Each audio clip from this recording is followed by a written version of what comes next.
आप अपना mobile phone का डेटा ऑन करके आरआरबी जेईई सीबीटी 2 के लिए यूट्यूब पर ये क्लास देख रहे हैं जो कि बहुत इंपॉर्टेंट है। लेकिन आपको मालूम है कि डेटा ट्रैवल कैसे करता है। आप किसी फाइल को अपलोड करते हो, किसी फाइल को डाउनलोड करते हो, तो ये होता कैसा है, इस चीज को समझाने के लिए एक रेफरेंस मॉडल काम करता है जिसे ओएसआई मॉडल कहते हैं। तो हेलो एवरीवन, आप सभी का स्वागत है एक बार फिर से make it easy online platform पे। कैसे हैं आप सभी लोग? और आज के अगले 10 मिनट में हम लोग समझने वाले हैं ओएसआई मॉडल। तो बहुत इंपॉर्टेंट ये टॉपिक है कंप्यूटर में पूछे जाने के लिए। आजकल बहुत सारे एग्जाम में जहां पर भी कंप्यूटर आता है, यहाँ से आपका क्वेश्चन बनने के चांसेस बहुत रहते हैं। तो ओएसआई मॉडल क्या है, कैसे काम करता है, कौन कौन सी लेयर्स इसमें होती हैं, किस किस तरीके के क्वेश्चन पूछे जा सकते हैं, ये सब कुछ जो है आज की इस क्लास में आप लोग देखेंगे। देखो बच्चे, सबसे पहले ओएसआई का फुल फॉर्म आपको याद रखना है, ओपन सिस्टम इंटरकनेक्शन, है ना। ये आपका क्या है? ओपन सिस्टम इंटरकनेक्शन है। किसने बनाया इसे, किसने डेवलप किया है? तो जो इंटरनेशनल ऑर्गेनाइजेशन है स्टैंडर्डाइजेशन के लिए 1984 में इनके द्वारा इसे डेवलप किया गया, आईएसओ के द्वारा। ठीक है, ये क्या है, ये कैसे काम करता है? तो ये एक बस रेफरेंस मॉडल है।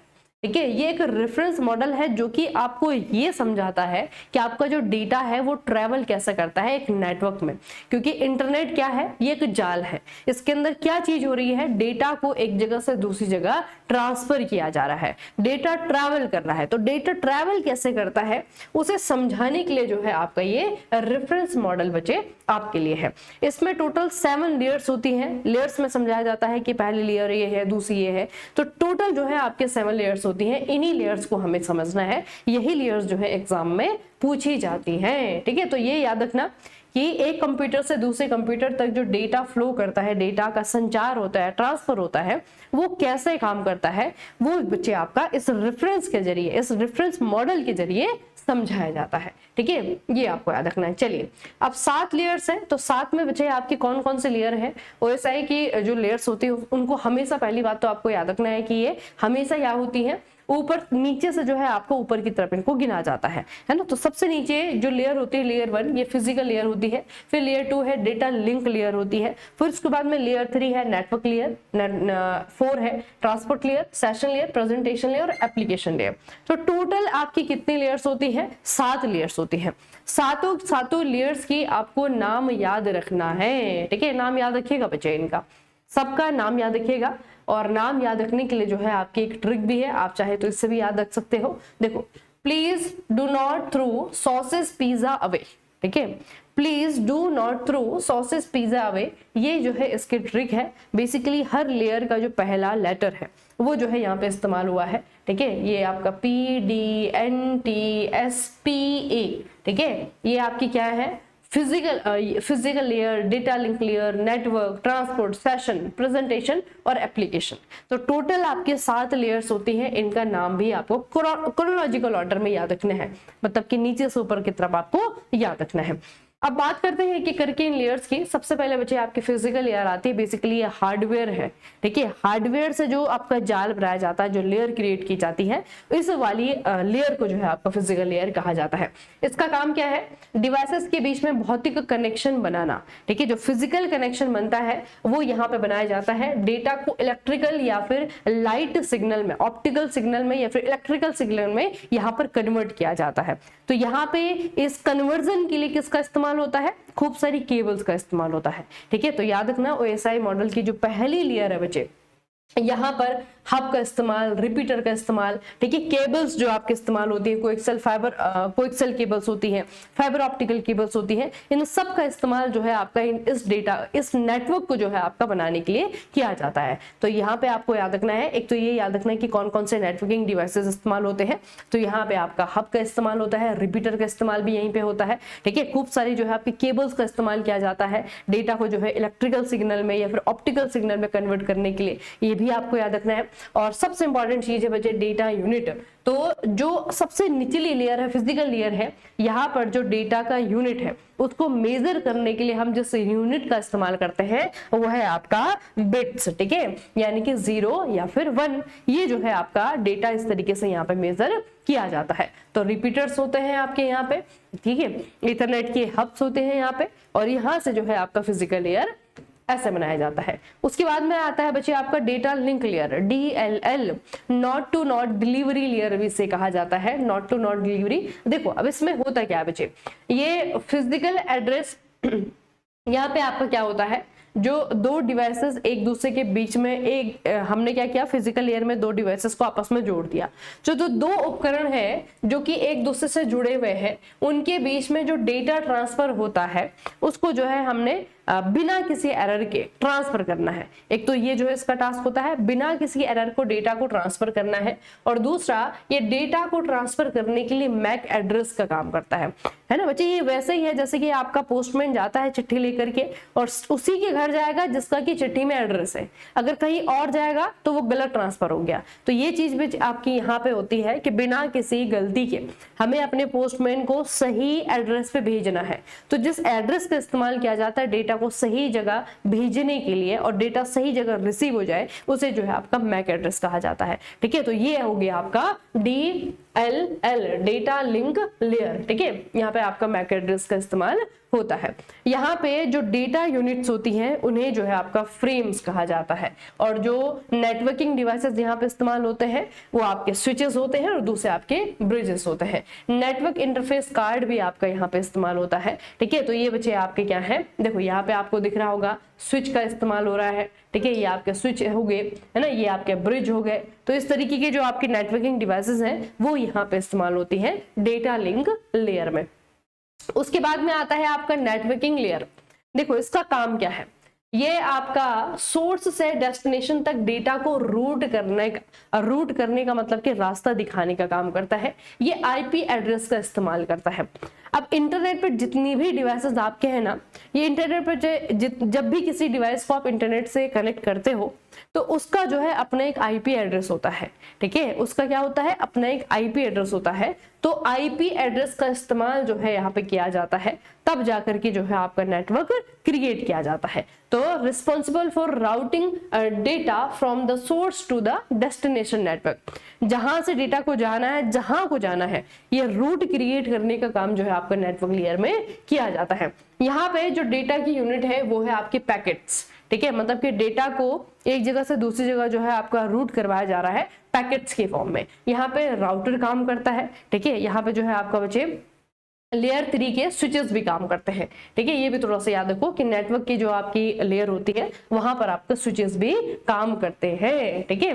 ये आपको याद रखना है नेटवर्क लेयर। उसके बाद में है आपका ट्रांसपोर्ट लेयर। ट्रांसपोर्ट लेयर का फंक्शन क्या है, क्या काम करती है, डेटा की एंड टू एंड डिलीवरी और फ्लो कंट्रोल सुनिश्चित करने का काम ये लेयर करती है। Ensure end to end delivery, error recovery and flow control. It breaks large data into small pieces. अब जो बहुत बड़ा बड़ा डेटा है उसको जो है आपका छोटे छोटे पीसेस में एक तो कट करने का, उसको जो है आपका ब्रेक करने का काम ये है, ठीक है। फ्लो कंट्रोल, फ्लो का कंट्रोल का मतलब क्या है कि कितना डेटा एक बारी में आगे की तरफ ट्रांसफर किया जाएगा, वो फ्लो कंट्रोल भी आपका ट्रांसपोर्ट लेयर में ही होता है, ठीक है। यहाँ पे बच्चे प्रोटोकॉल इस्तेमाल होते हैं, जैसे कि ट्रांसमिशन कंट्रोल प्रोटोकॉल, TCP जिसे कहते हैं, ये आपका यहाँ पे इस्तेमाल होता है। UDP, यूजर डेटाग्राम प्रोटोकॉल, ये यहाँ पे इस्तेमाल होता है, ठीक है। और डेटा यूनिट जो यहाँ पे इस्तेमाल होती है वो होती है सेगमेंट्स, ठीक है। यहाँ पे बिट नहीं होता है, यहाँ पे आपके फ्रेम्स नहीं होते, यहाँ पे होते हैं सेगमेंट्स, ठीक है। तो यहाँ पे आपको याद रखना बच्चे कि जो ट्रांसपोर्ट लेयर है, ट्रांसपोर्ट लेयर में किस चीज को आगे भेजा जा रहा है, ये है आपके सेगमेंट को रीअसेंबली के लिए भेजा जाता है। अच्छा ये चीज याद रखो कि जो ट्रांसपोर्ट लेयर है, अब यहाँ से जो फिजिकल चीजें हैं, जो हार्डवेयर वाली चीजें हैं, वो यहाँ पर आपकी खत्म हो रही हैं। तो ये जो ट्रांसपोर्ट लेयर है ना बच्चे, इसे OSI मॉडल का हार्ट भी कहा जाता है ना। जैसे कंप्यूटर का ब्रेन या फिर कंप्यूटर का हार्ट जो है हम CPU को कह देते हैं, उसी तरीके से जो है आपका जो ट्रांसपोर्ट लेयर है इसे हार्ट ऑफ OSI भी कहा जाता है। बिकॉज क्यों कहा जाता है it connect the lower hardware layers to the upper software layers, क्योंकि इसके बाद में जो लेयर्स आएंगी वो आएंगे सॉफ्टवेयर लेयर्स, है ना। जो आपका कनेक्शन बिल्ड होगा अब वो सॉफ्टवेयर के बेस पे होगा या फिर सॉफ्टवेयर के आधार पे जो है कनेक्शन बिल्ड होगा। अभी तक हम क्या कर रहे थे, अभी तक हम डिवाइसेस को जोड़ रहे थे, अभी तक हम खूब सारे नेटवर्किंग डिवाइसेस थे उनका इस्तेमाल करके नेटवर्क क्रिएट कर रहे थे, लेकिन इसके बाद जो आपकी लेयर्स आएंगी वो आएंगी आपके सॉफ्टवेयर बेस्ड लेयर, ठीक है। तो ये जो है आपका ये बीच की लेयर है, जो यार ट्रांसपोर्ट लेयर होती है ना, इसको इसीलिए जो है आपका हर्ट कहा जाता है। क्या कहा जाता है, हर्ट ऑफ ओएसआई भी कहा जाता है, क्योंकि जो नीचे की हार्डवेयर लेयर्स थे और जो ऊपर की सॉफ्टवेयर लेयर से उनके बीच में जो है आपका कनेक्शन का काम करता है बच्चे, है ना। ये भी आपको याद रखना है। उसके बाद है आपका सेशन और प्रेजेंटेशन लेयर, बेसिकली पांचवी और छठवीं लेयर है। तो सेशन लेयर में यहाँ पे काम क्या होता है, कंप्यूटर के बीच में संचार सत्र स्थापित करना, समाप्त करना, ये इसका काम है। जो आपकी प्रेजेंटेशन लेयर है इसका काम होता है responsible for the translation encryption, है ना। जो भी आपकी कोडिंग वाली चीजें होती है, इंक्रिप्टेड चीजें होती हैं, उसको बच्चे आपका यहाँ पे ट्रांसलेट करने का काम होता है। एंड कंप्रेशन, तो अगर कोई बहुत बड़ा डेटा तो उसको जो है आपका कंप्रेस करने का काम भी यही करेगा, ठीक है। तो ये बच्चे आपको याद रखना है, ये दो है आपके, सेशन लेयर और आपकी प्रेजेंटेशन लेयर, ठीक है। प्रेजेंटेशन लेयर और सेशन लेयर, है ना, इन दोनों को आपको याद रखना है। तो ये जो है आपका अभी हार्डवेयर का इस्तेमाल नहीं हो रहा है, चाहे वो आपका सेशन लेयर है चाहे वो आपका प्रेजेंटेशन लेयर है। इनमें जो है आपका डेटा को किस तरीके से कंप्यूटर में दूसरे कंप्यूटर में भेजा जाना है, ठीक है, उसके कितने सेशंस होंगे उनको डिसाइड करना, या फिर आपका डेटा को कंप्रेस करना, ये सब कुछ जो है आपका इन लेयर्स पे किया जाता है। उसके बाद आती है आपकी आखिरी एप्लीकेशन लेयर, इसे यूजर इंटरफेस लेयर भी कहा जाता है। इसका काम क्या है, प्रोवाइड नेटवर्क सर्विसेज डायरेक्टली, है ना। ये नेटवर्क की जो सर्विसेज हैं एंड यूजर एप्लीकेशंस में, चाहे वो आपका वेब ब्राउजर है, ईमेल, मतलब आप इंटरनेट का इस्तेमाल किसी भी चीज पे कर रहे हैं, आप ईमेल पे कर रहे हैं, आप ब्राउजिंग कर रहे हैं, आप कोई मोबाइल एप्लीकेशन चला रहे हैं, आप कोई जो है इंटरनेट कॉल कर रहे हैं, तो जितने भी प्रकार के सर्विसेज हम इंटरनेट से लेते हैं उनको जो है आपका ये फाइनल जो आपका क्लाइंट यानी कि यूजर, आप और हम, है ना, तो यूजर को प्रोवाइड जब करवाया जाता है वो बच्चे आपकी एप्लीकेशन लेयर होती है, ठीक है। फाइनल लेयर है ये। यहाँ पे प्रोटोकॉल खूब सारे इस्तेमाल होते हैं, एसटीटीपी होते हैं। वेब पे अगर आप ब्राउज कर रहे हो तो वहाँ पे आपका ये प्रोटोकॉल होगा, अगर आप मेल भेज रहे हो तो वहाँ पे आपका एसएमटीपी होगा, ठीक है। फाइल को ट्रांसफर कर रहे हो तो यहाँ पे आपका एफटीपी वो होगा, ठीक है। डीएनएस यहीं पे आपका आ जाता है, ठीक है। उसके अलावा यहाँ पे डिवाइसेस अगर हम देखें तो वही है जहाँ पर कि हमको आउटपुट मिलता है, बेसिकली जहाँ पे हमें इंटरनेट को इस्तेमाल करना है, जैसे कि हमारे पीसीज हैं, ब्राउजर्स हैं, है ना, सारे के सारे जो है बच्चे आपके यहाँ पे इस्तेमाल होने वाले डिवाइसेस, और डिवाइसेस से ज्यादा सॉफ्टवेयर बेसिकली, क्योंकि हम इंटरनेट का इस्तेमाल सिर्फ कंप्यूटर के थ्रू नहीं कर सकते, है ना। मतलब मेरे पास में कंप्यूटर और मैं इंटरनेट का इस्तेमाल कर लूं, ये आपका क्या है, इम्पॉसिबल है, क्योंकि अगर मुझे ब्राउजिंग करनी है तो मुझे एक ब्राउजर चाहिए, मैं कोई भी ब्राउजर यूज करूं लेकिन मुझे ब्राउजर चाहिए, ठीक है। मुझे जो है किसी सोशल नेटवर्किंग साइट का इस्तेमाल करना है तो मुझे उनके एप्लीकेशन को, उनकी वेबसाइट को जो है इस्तेमाल करना पड़ेगा, है ना। तो सॉफ्टवेयर का इस्तेमाल होता है यहाँ पे, क्योंकि हमें फाइनल जो इंटरनेट की सर्विसेज है वो जो है हमें यहाँ पे लेनी है, ठीक है। तो याद रखो कि यहाँ पे आपके डिवाइसेस भी आ जाते हैं, जिसमें आपका फोन आ जाता है, जिसमें आपका ये डेस्कटॉप आ जाता है, लैपटॉप आ जाता है, और दूसरा जो है आपके सॉफ्टवेयर आ जाते हैं। तो दोनों मिलकर के जो है आपको एप्लीकेशन लेयर पे जो कनेक्शन है, जो सर्विसेज है, वो देने का काम करते हैं, ठीक है। देखो गेटवे बच्चे आपके यहाँ पे काम करते हैं। बेसिकली जो गेटवे है इनका जो छोटा मोटा काम है वो लगभग जो है आपके हर लेयर्स में है, लेकिन जो ज्यादा प्रोमिनेंटली बच्चे आपके ये काम करते हैं वो करते हैं आपके एप्लीकेशन लेयर पे, ठीक है। एप्लीकेशन लेयर पे जो है ये ज्यादा प्रोमिनेंटली काम करते हैं, और डेटा यूनिट जो है आपकी यहाँ पे क्या होती है, डेटा, ठीक है। तो देखो डेटा को डेटा बनने में कितना समय लगा है ना। पहले हमने बिट का इस्तेमाल किया, फिर हमने फ्रेम्स का इस्तेमाल किया, सेगमेंट आए आपके, है ना, पैकेट्स आए। तो इस तरीके से हमने देखा कि डेटा को डेटा बनने में जो है आपका इतना समय लगता है। तो ये जो है बच्चे आपका क्या है, एक ये जो है आपका एक तरीके से क्या है कि जो डेटा एक जगह से दूसरी जगह जा रहा है ना, उसका ये ब्रेक डाउन है। यही ओएसआई जो मॉडल है ये इन लेयर्स के माध्यम से हमें बताती है कि कैसे जो है आपका डेटा बनता है, और फिर जो है आप उस डेटा को एक जगह से दूसरी जगह ट्रांसफर करते हो। तो डेटा में कुछ भी चीजें होती हैं, किसी की वॉइस रिकॉर्डिंग हो सकती है, किसी की वीडियो रिकॉर्डिंग हो सकती है ना, कुछ भी डेटा हो सकता है, कोई फाइल हो सकती है, कोई पीडीएफ फाइल हो सकती है ना, किसी भी फॉर्मेट की फाइल हो सकती है। तो वो सब कुछ जो है हमारे लिए क्या है, डेटा है। लेकिन वो डेटा कैसे बनता है वो ओएसआई मॉडल के द्वारा बताया जाता है, ठीक है। है, ये बच्चे आपको याद रखना है। ठीक है, देखो एक इजीली या फिर कह सकते हैं कि क्विक रिवीजन टेबल है आपके लिए। देखो सबसे पहले एप्लीकेशन है, प्रेजेंटेशन है, सेशन है, ट्रांसपोर्ट है, नेटवर्क है, डेटा लिंक है और आपका फिजिकल है ना। ये जो है नीचे से ऊपर की तरफ जाती हैं। तो फिजिकल लेयर में जैसे आपका बिट है, डेटा लिंक में आपको बहुत बार एग्जाम में पूछा जाता है फ्रेम्स है, नेटवर्क जो है आपका पैकेट्स है, आपका ट्रांसपोर्ट है, यहाँ पे जो है आपका सेगमेंट्स है। ठीक है, उसके अलावा बच्चे आपकी जो डिवाइसेज है, जैसे कि एप्लीकेशन है, यहाँ पे आपका गेटवे जो होते हैं डिवाइसेज, उनका इस्तेमाल यहाँ पे आपका होता है। राउटर का इस्तेमाल कहाँ पे होता है, फायरवॉल का इस्तेमाल कहाँ पे होता है, यहाँ पर स्विचेस का, ब्रिजेस का, हब का, रिपीटर का, इनका इस्तेमाल कहाँ पे होता है, ये एग्जामिनर जो है आपका बहुत ज्यादा पूछता है। तो ये भी आपको याद रखना है। अब क्वेश्चन की बात करते हैं, किस तरीके के क्वेश्चन पूछे जाएंगे। जैसे कि आपका है कि OSI मॉडल में राउटिंग और लॉजिकल एड्रेसिंग, आईपी एड्रेस के लिए कौन सी लेयर जिम्मेदार है। ये जो आपकी राउटिंग का काम होगा, ठीक है, या फिर आपका जो आईपी एड्रेस का इस्तेमाल होगा, ये कौन सी लेयर पे होगा। तो ये बच्चे आपका कहाँ पे होता है, नेटवर्क लेयर पे होता है। ठीक है, ये होता है आपका नेटवर्क लेयर पे। उसके बाद है data link layer. Data link layer का इस्तेमाल किया जाने वाली डेटा यूनिट क्या है। डेटा लिंक लेयर में जो यूनिट की मेजरमेंट हम लेते हैं, या फिर डेटा को किस यूनिट पे हम जो है यहाँ पे आपका रिप्रेजेंट करते हैं, वो है आपका फ्रेम्स। ठीक है, कौन सी में पूछा है, डेटा लिंक लेयर में पूछा हुआ है। ठीक है, और ये क्वेश्चन जो है आपके लिए है, ये वाला जो आपका क्वेश्चन है, ये है कि नेटवर्क स्विचेस OSI की किस लेयर पर काम करते हैं। ठीक है, स्विचेस बेसिकली डिवाइसेस हैं, इनका इस्तेमाल कौन से लेयर पे होता है, फिजिकल लेयर पे होता है, डेटा लिंक लेयर पे होता है, नेटवर्क लेयर पे होता है, या फिर एप्लीकेशन लेयर पे होता है।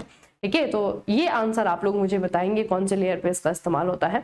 उसके अलावा बच्चे अगर आप कंप्यूटर को पढ़ना चाहते हो, अगर आप लोगों ने अभी भी नहीं पढ़ा है कंप्यूटर, ठीक है, जल्दी में पढ़ना है, या फिर कंप्यूटर का वो डेटा पढ़ना है, वो चीजें पढ़नी है जो कि एग्जाम में आती हैं, तो मेक इट इजी मैकेनिकल। ठीक है, मेक इट इजी मैकेनिकल हमारा मोबाइल एप्लीकेशन है, वहां पे आप लोग जा सकते हैं। कंप्यूटर है, इन्वायरमेंट है, जीके है ना, सब कुछ जो है बच्चे आपको तैयार करवाया जा रहा है। और सबसे इंपॉर्टेंट चीज अभी क्या है, हमारे मॉक टेस्ट। ठीक है, मॉक टेस्ट जितना बच्चे आप लोग लगा सकते हो, जितना मॉक टेस्ट लगा सकते हो उतना लगाइए, जितने MCQs कर सकते हो उतने MCQs कीजिए। ठीक है, बहुत ही ज्यादा बेनिफिशियल जो है आपके लिए रहने वाले हैं। तो चलिए आज के सेशन को हम यही पे समाप्त करते हैं, मिलेंगे आपको नए टॉपिक के साथ। तब तक के लिए पढ़ते रहिए, अपना खूब सारा ख्याल रखिएगा। आप सभी का बहुत बहुत धन्यवाद।